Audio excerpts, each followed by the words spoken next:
वो अगले 2-3 दिन तक इस्लामाबाद के ट्रांस में ही रही। वो वहाँ जाने से जितनी खौफजदा थी, अब वो खौफ एकदम कुछ खत्म होता हुआ महसूस हो रहा था और उसका हतमी नतीजा ये निकला कि वो अब इस्लामाबाद के अगले दौरे की मुंतजर थी।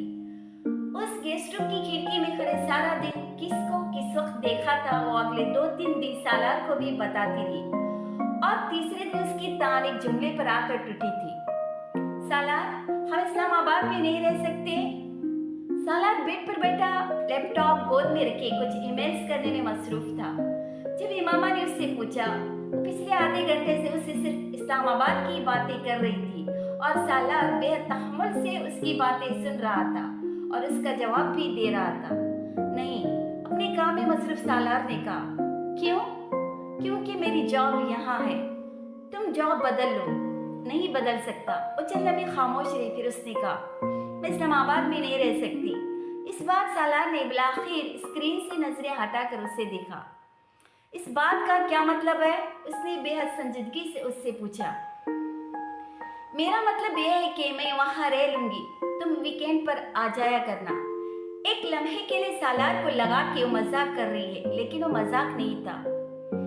मैं हर वीकेंड पर इस्लामाबाद नहीं जा सकता, उसने बेहद तहम्मुल से उसे बताया। वो कुछ देर खामोश रही। सालार दोबारा लैपटॉप की तरफ मतवज्जा हो गया। तो तुम महीने में एक दफा आ जाया करो। वो उसके जुमले से ज्यादा उसके इत्मीनान पर ठिठका था। बाज़ दफा मैं महीने में एक बार भी नहीं आ सकता, उसने कहा। तो कोई बात नहीं, यानी तुम्हें फर्क नहीं पड़ता। वो ईमेल्स करना भूल गया था। मैंने ये तो नहीं कहा, इमामा ने बेसाख्ता कहा। उसे अंदाजा भी नहीं देगा उसके एहसासात कितनी सफाई से जुबान देगा। पापा और मम्मी अकेले होते हैं वहाँ। साला ने इसकी बात काटी। वो वहाँ अकेले नहीं होते, अम्मार और इसरा होते हैं उनके पास। वो दोनों आजकल पाकिस्तान से बाहर हैं। दूसरी बात ये कि पापा और मम्मी बड़े सोशल लाइफ गुजार रहे हैं। उनको तुम्हारी सर्विसेज की इतनी जरूरत नहीं है जितने मुझे है। साला ने बेसंजीदगी से उससे कहा। वो कुछ देर खामोश उसकी गोद में पड़े लैपटॉप की स्क्रीन को घूरती रही, फिर बड़बड़ाई। मैं इस्लामाबाद में खुश रहूंगी, यानी मेरे साथ खुश नहीं हो, बस वहां ज्यादा खुश रहूंगी। वह बिलाखिर साफ साफ अपनी तरजीहात बता रही थी। पापा ठीक कहते थे, मुझे तुम्हें इस्लामाबाद नहीं लेकर जाना चाहिए था। माँ बाप की बात सुननी चाहिए। वो बेख्तियार पछताया। देखो, अगर मैं तुम्हें इस्लामाबाद भेज देता हूँ तो कितनी देर रह सकती हो तुम वहाँ? हमें अगले साल पाकिस्तान से चले जाना है। वो उसे प्यार से समझाने की और कोशिश कर रहा था। तो कोई बात नहीं, तुम पाकिस्तान तो आया करोगे ना? सालार का दिल खून हुआ। जिंदगी में आज से किसी ने उसकी जात में इतनी अदम दिलचस्पी नहीं दिखाई थी। मैं अमेरिका में रहूं और मेरी बीवी यहाँ हो, इतना नॉर्मल लाइफस्टाइल नहीं रख सकता मैं, उसने इस बार दो टुक अंदाज में कहा। वो कुछ देर चुप रही, फिर चंद लम्हों के बाद सालार ने उसके कंधे पर बेहद मोहब्बत और हमदर्दी से अपना हाथ रखा। सालार, तुम दूसरी शादी कर लो और दूसरी बीवी को साथ ले जाना। इस बार जैसे इसके हवास गायब हुए। अगर ये मजाक था तो बेहुदा था और अगर वाकई तजवीज थी तो बेहद संग दिलाना थी। वो कई लम्हे बेयकीनी से उसका चेहरा देखता रहा। वो शादी के तीसरे हफ्ते उसे दूसरी शादी का मशवरा दे रही थी ताकि वो अपने माँ बाप के करीब रह सके। सुनो, मैं तुम्हें समझाती हूँ। इमामा ने उसके तासरात से कुछ नर्वस होते हुए उससे कुछ कहने की कोशिश की। सालार ने बड़ी बेरुखी से अपने नीचे से उसका हाथ झटका। खबरदार, आइंदा मेरे सामने तुमने इस्लामाबाद का नाम भी लिया और अपने अहमकाना मशवरे अपने पास रखो। अब मेरा दिमाग चाटना बंद करो और सो जाओ। बुरी तरह बिगड़ा था। अपना लैपटॉप उठाकर वो बेहद खफगी के आलम में बेडरूम से निकल गया था। इमामा की समझ में नहीं आया कि उसमें इतना नाराज होने वाली क्या बात है। उस वक्त उसे वाकई अंदाजा नहीं हो रहा था कि अपने माँ बाप की मोहब्बत में वो कितनी अहमकाना अंदाज में सोचने लगी थी। लाइट्स ऑफ करके उसने कुछ देर के लिए सोने की कोशिश की, लेकिन उसे नींद नहीं आई। उसे बार बार सालार का ख्याल आ रहा था। चंद लम्हे लेटे रहने के बाद वो एकदम उठकर कमरे से निकल आई। वो लॉन्च का हीटर ऑन किए करीब पड़े सोफे पर बैठा काम कर रहा था। दरवाजा खुलने की आवाज पर ठिठका था। अब क्या है? इमामा को देखते उसने बेहद खफगी से कहा। कुछ नहीं, मैं तुम्हें देखने आई थी। वो उसके सख्ती से पूछने पर कुछ जज्बस हुई। कॉफी बना दूं तुम्हें? वो मुसालिहाना अंदाज में बोली। मुझे जरूरत होगी तो मैं खुद बना लूंगा, उसी अंदाज में बोला। वो उसके करीब सोफे पर आकर बैठ गई। कुछ कहे बगैर उसने सालार के बाजू पर हाथ रखते हुए उसके कंधे पर सर टिका दिया। ये निदामत का इजहार था। सालार ने किसी रद्द-ए-अमल का इजहार नहीं किया।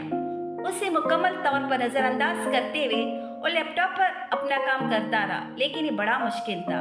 वो उसके कंधे पर सर टिकाए उसके इतने करीब बैठी हो और उसे नजरअंदाज कर देता अगर सिर्फ उसकी बीवी होती। ये इमामा थी। लैपटॉप की बोर्ड पर चलती उसकी उंगलियां थमने लगी। फिर एक गहरा सांस लेकर वो बड़बड़ाया, अब इस तरह बैठोगी तो मैं काम कैसे करूंगा? तुम मुझे जाने का कह रहे हो? इमामा ने बुरा माना। मैं तुम्हें जाने का कह सकता हूँ, उसने उसका सर चुमा। बहुत अहमकारा बात कही थी तुमने मुझे। ऐसे ही कहा था, मुझे क्या पता था कि तुम इतनी बदतमीजी करोगे मेरे साथ। वो हक्का बुक्का रह गया। बदतमीजी? क्या बदतमीजी की है मैंने? तुम्हें एक्सक्यूजेस करना चाहिए जो कुछ तुमने मुझसे कहा। वो समझा वो निदामत का इजहार करने आई है, लेकिन यहाँ तो मामला ही उल्टा था। इमामा ने बेहद खफगी से उसके कंधे से अपना सर ऊपर उठाते हुए उससे कहा, अब वही एक्सक्यूजेस किया करो तुमसे। साला ने उसकी उल्टी हुई ठोड़ी देखी। क्या मान था, क्या गुरूर था, जैसे उसे तो करवा ही नहीं सकता। एक्सक्यूज करो तुमसे? खफा सी आखिर उल्टी ठोड़ी के साथ वो फिर पूछ रही थी। सालार ने नफी में सिर हिलाते हुए झुककर उसकी ठोड़ी को चुमा। ईमान उसे ही रखना था। वो उसका सर झुका देखने का ख्वाहिशमंद नहीं था। नहीं, तुमसे एक्सक्यूज करवा कर क्या करूंगा मैं? वो बेहद नरमी से उसकी ठोड़ी को दोबारा चूमते हुए बोला। इमामा के होठों पर बेख्तियार मुस्कुराहट आई। क्या गुरूर था जो उसकी आंखों में झलका था। हाँ, वो कैसे उससे कह सकता था। उससे अलग होते उसने सालार से कहा, अच्छा अब तुम एक्सक्यूज करो मुझसे क्योंकि तुमने बदतमीजी की है। वो अब इत्मीनान से मुतालबा कर रही थी। मुस्कुरा दिया। वो मोहतरफ से एतराफ चाहती थी। आई एम सॉरी, सालार ने उसका चेहरा देखते हुए कहा, कोई बात नहीं। अब आइंदा तुम ये न कहना कि मैं इस्लामाबाद की बात न करूं। वो बेहद फयाजियाना अंदाज में उसकी माजरत कबूल करते हुए बोली। सालार के होठों पर बेख्तियार मुस्कुराहट पहली तो सारा मसला इस्लामाबाद का था। उसे शायद एक खदशा हो गया था कि वो दोबारा उसे वहां नहीं लेकर जाएगा, और उसी खदशे के तहत उसके पास आई थी। क्या अंदाज से दिलबरी था। वहां उसके लिए कुछ नहीं था, जो भी था किसी के तफील था। वो हंस पड़ा। क्या हुआ? उसने उलझकर सालार को देखा। कुछ नहीं। सालार ने जरा सा आगे झुकते हुए बड़ी नरमी और मोहब्बत से उसे उस तरह गले लगाकर उसका सर और माथा चूमा जिस तरह वो रोज ऑफिस से आने के बाद दरवाजे पर उसे देख कर करता था। Good night. वो अब उसे खुदा हाफिज कह रहा था। Good night. अपनी शॉल लपेटते हुए सोफे से उठ खड़ी हुई। बेडरूम का दरवाजा खोलते हुए उसने गर्दन मोड़कर सालार को देखा। वो उसे ही देख रहा था। वो अलविदाई अंदाज में मुस्कुरा दी। वो भी जवाबन मुस्कुराया था। इमामा ने कमरे में दाखिल होकर दरवाजा बंद कर दिया। वो बहुत देर तक उस बंद दरवाजे को देखता रहा। वो ये औरत जिस मर्द की जिंदगी में भी होती वो खुशकिस्मत होता, लेकिन वो खुशकिस्मत नहीं था। खुशकिस्मती की जरूरत कहाँ रह गई थी उसे। हबीब साहब की बीवी ने कई चक्कर लगाए मेरे घर की। हर बार कुछ न कुछ लेकर आती थी आमना के लिए। कहती थी हमें जहेज नहीं चाहिए, बस आमना का रिश्ता दे दे। कहती क्या थी बल्कि मन्नती करती थी। इमामा के दफ्तर अपने बेटे को भी ले गए एक दिन। बेटा भी खुदाया माँ के साथ हमारे घर बचपन से पला बड़ा था मेरी नजरों के सामने। उस सहन में चारपाई पर बैठा सर झुकाए सुर्ख ईंटों के फर्श पर नजरें जमाए सीधा माँ की गुफ्तगू पिछले आधे घंटे से उसी खामोशी के साथ सुन रहा था। उसकी खामोशी सईदा माँ को बुरी तरह तपा रही थी। कमबख्त नहू न हा कुछ बोलता ही नहीं। मजाल एक बार ही कह दे कि आपने अपनी बच्ची की शादी मेरे साथ करके मेरी बड़ी इज्जत अफजाई की, या यही कह दे कि बहुत गुनाह वाली है आपकी बच्ची। वो बातों की दौरा मुसलसल खोल रही थी। इतवार का दिन था और वो इमामा के साथ सुबह बाकी का सामान ठिकाने लगाने आया था। वो इलेक्ट्रॉनिक्स और दूसरे सामान को कुछ चैरिटी इदारों में भिजवाने का इंतजाम करके आया था। इमामा ने इस पर एतराज नहीं किया था, लेकिन सईद अम्मा को उन दोनों ने नहीं बताया कि वो सामान उनके घर नहीं कहीं और भिजवाया जा रहा है। सैर हो रही थी और उन तमाम कामों से फारिग होकर वहीं धूप में सहन में पीछे एक चारपाई पर बैठ गया था। इमाम अंदर किचन में इफ्तारी और खाने की तैयारी कर रही थी। उन्हें आज इफ्तारी वहीं करनी थी। धूप की वजह से सालार ने अपना स्वेटर उतारकर चारपाई के कोने पे रख दिया था। जींस की जेब में रखा एक रुमाल निकालकर उसने चेहरे पर आई हल्की सी नमी को पोंछा। ये इमामा के रिश्ते की चौथी दास्तान थी जो वो सुन रहा था। बेसन को बर्तन में घोलते हुए इमामा ने सहन में खुलने वाली किचन की खिड़की से सालार को देखा। उसे उस पर तरस आया। वो किचन में सईदा अम्मा की सारी गुफ्तगू सुन सकती थी और गुफ्तगू की हद तक काबिल एतराज हो रही थी। वो उसका अंदाजा कर रही थी। 3 दफा उसने मुख्तलिफ बहानों से सईदा अम्मा को आकर टालने की कोशिश की। गुफ्तगू का मौजू बदला, लेकिन जैसे ही वो किचन में आती बाहर सहन में फिर वही गुफ्तगू शुरू हो जाती। ऊंचा लंबा जवान, कद तुमसे कुछ आध फीट ज्यादा ही होगा। हबीब साहब के बेटे का हुलिया बयान करते हुए सईदा अम्मा मुबालिगे के आखिरी हदों को छू रही थी। सालार का अपना कद 6 फीट 2 इंच के बराबर था और आध फीट होने का मतलब तकरीबन 6.25 फीट था, जो कम से कम लाहौर में पाया जाना नामुमकिन ही तो मुश्किल जरूर था। अम्मा, जीरा नहीं मिल रहा मुझे, इमामा ने खिड़की से झांकते हुए सईदा अम्मा को कहा। उसके अलावा अब और कोई भी चारा नहीं था कि उन्हें अंदर बुला लेती। अरे बेटा, इधर ही है जिधर हमेशा होता है। जीरे ने कहाँ जाना है? सईदा अम्मा ने उठते हुए कहा।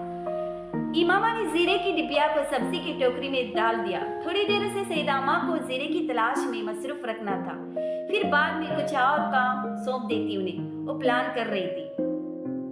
मौलवी साहब से दम वाला पानी लाकर दूंगी तुम्हें, वही पिलाना, उससे दिल मोम होगा उसका। सईदा अम्मा ने किचन में दाखिल होते जो कुछ कहा उन्हें सिर्फ इमामा ने बल्कि बाहर सहन में बैठे सालार ने भी सुना था। क्यों, क्या हुआ? इमामा ने चौंक कर पूछा। वो आलू काट कर पैन में डाल रही थी। कैसा पत्थर दिल है उसका, मजाल है किसी भी बात में हाँ मिलाए। वो दिल गिरफ्ता हो रही थी। अम्मा, अब आप इस तरह की बातें करेंगे तो कैसे हाँ मिलाएगा? आप ना किया करें उस तरह की बातें, उसे बुरा लगा होगा। इमामा ने दबी आवाज में सईदा अम्मा को मना किया। क्यों ना करूं, उसे भी तो पता चले कोई फालतू चीज नहीं थी हमारी बच्ची, लाखों में एक जिसे हमने ब्याया है उसके साथ। इस जीरा कहाँ गया? सईदा अम्मा बात करते हुए साथ जीरे की डिबिया की गुमशुदगी पर परेशान होने लगी। मैंने आपसे कहा है ना, अब वो ठीक है मेरे साथ, इमामा ने अम्मा को समझाया। तू बड़ी साबिर है बेटा, मैं जानती नहीं हूँ क्या? बात तो करता नहीं मेरे सामने तुझसे, बाद में क्या करता होगा? सईदा अम्मा कायल नहीं हुई थी।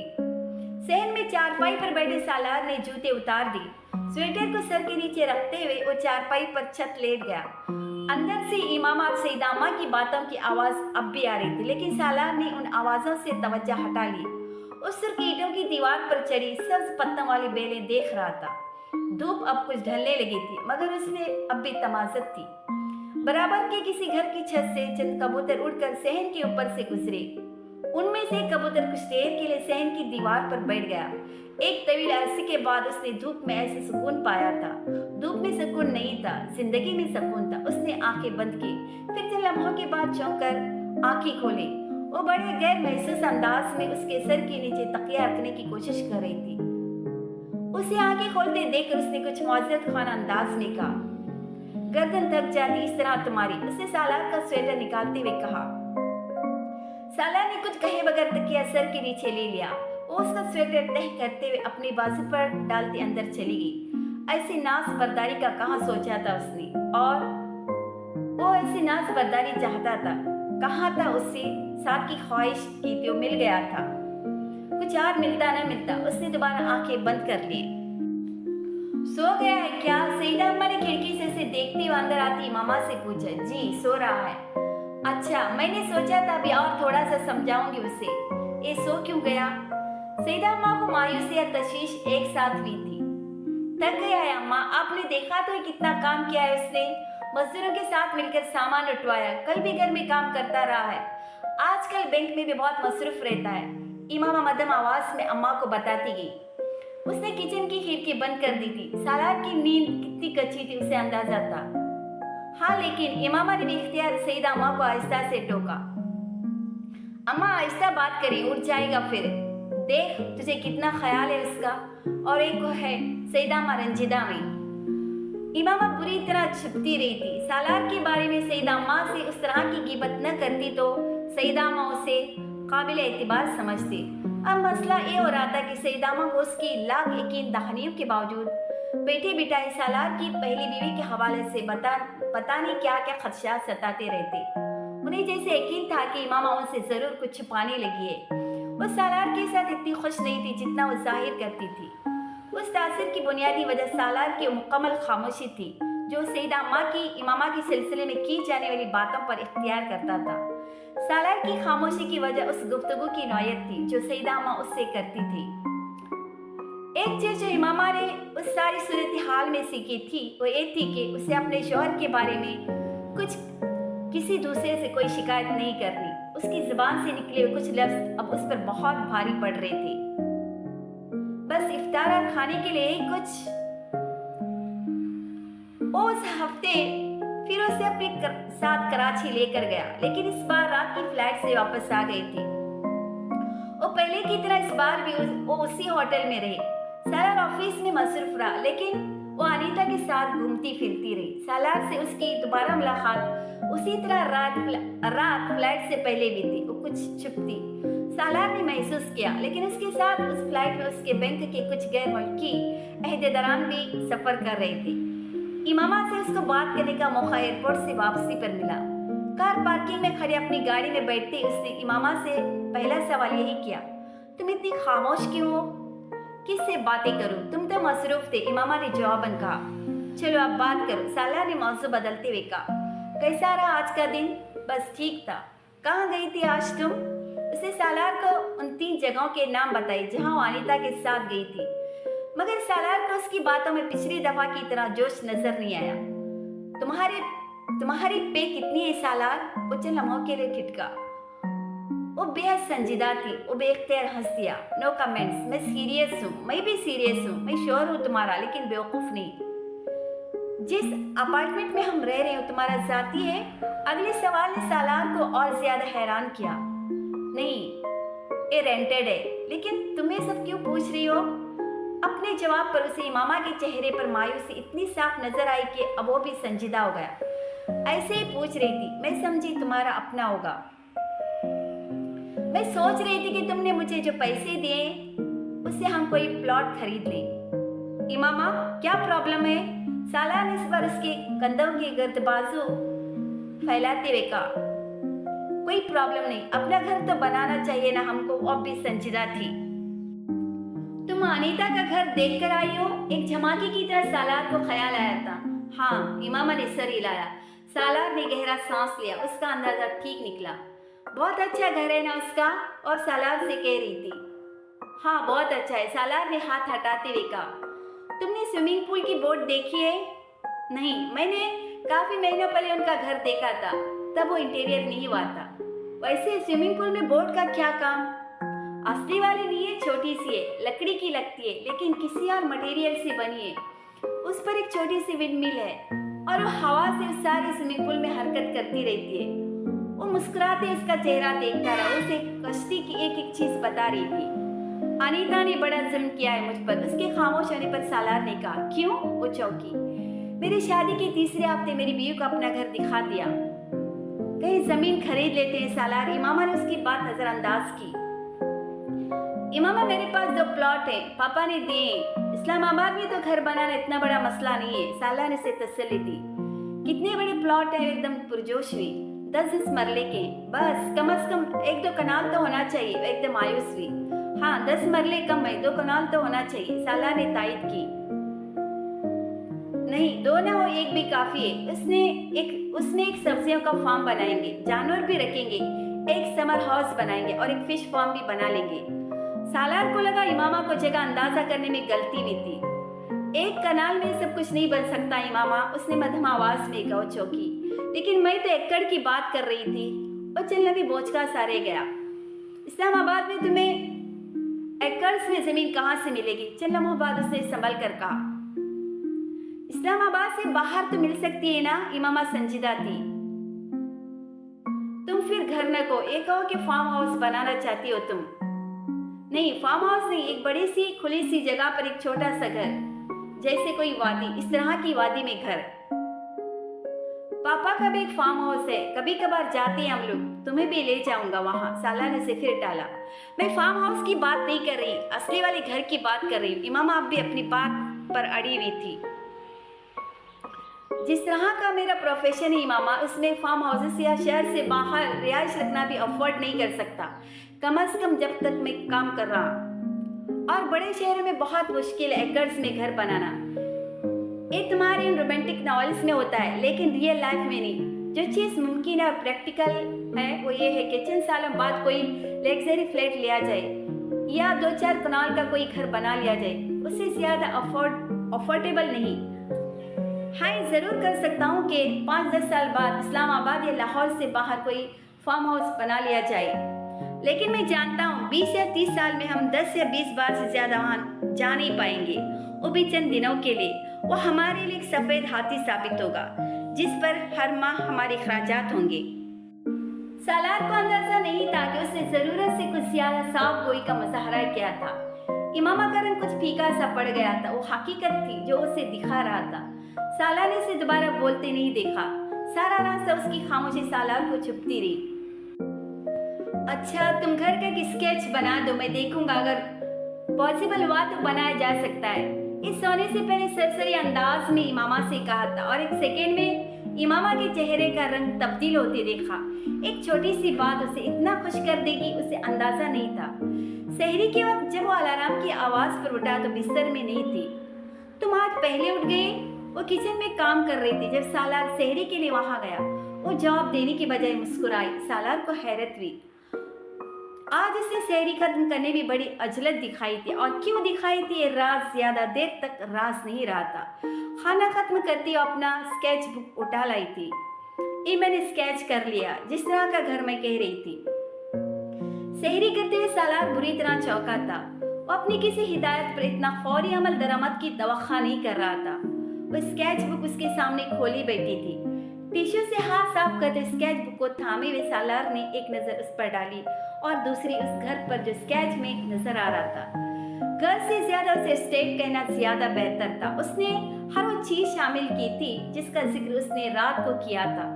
पहाड़ों के दामन में खुले सबसे में एक छोटा घर जिसके सामने एक झील थी और उसके इर्द गिर्द छोटे छोटे स्ट्रक्चर्स थे और समर हाउस। उसने अपने स्ट्रक्चर्स को कलर भी किया हुआ था और ये आगे भी है। उसे सालार का स्केच बुक बंद करते देखकर जल्दी से अगला सफा पलट दिया।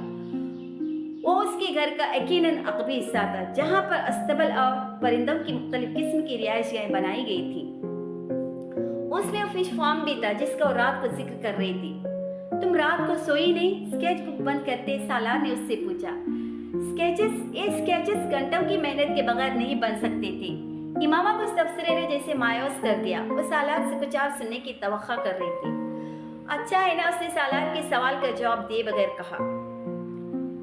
कांटा हाथ में लेकर देर तक उसका चेहरा देखता रहा। बहुत अच्छा है। एक लंबी सी खामोशी के बाद कहे जाने वाले इस जुमले से खिल उठी। तुम्हारे दोनों प्लॉट्स बेचकर हम किसी जगह पर जरा बड़ी जगह 1 एकड़ की बात करियो कम से कम तुम। और जमीन तो चलो किसी न किसी तरह हाथ आ जाएगी, लेकिन इस घर की मेंटेनेंस के खर्चात, मुझे कम से कम करोड़पति होकर मरना पड़ेगा। अगर अरबपति नहीं तो। साला ने इसकी बात काट कर कहा। इमामा ने बेहद खफकी से स्केच बुक बंद कर दी। ठीक है, मैं नहीं करूंगी अब घर की बात। वो पलक झपकते उठकर स्केच बुक समेत गायब हो गई। वो कांटा हाथ में पकड़े बैठा रह गया। वो एक बहुत मुसहिका खैर सूरत हाल का सामना कर रहा था। सालार सेरी खत्म करके बेडरूम में आ गया। इमामा सोफे पर स्केच बुक खोले बैठी थी। सालार को देखकर उसने स्केच बुक बंद करके साइड टेबल पर रख दी। अगर तुम्हें फौरी तौर पर घर चाहिए तो मैं खरीद देता हूँ तुम्हें, उसने बेहद संजीदगी के साथ उसके पास सोफे पर बैठते हुए कहा। मुझे इस तरह का घर चाहिए। उसने फिर स्केच बुक उठा ली। 1 एकड़ हो या ना हो, लेकिन ऐसा एक बना दूंगा मैं तुम्हें, वादा। लेकिन अभी होम मिनिया को अपने सर से उतारो। इमामा का कंधा तबकते हुए उठ गया। वो बेख्तियार मुतमईन हो गई। वादे का लफ्ज काफी था फिलहाल उसके लिए।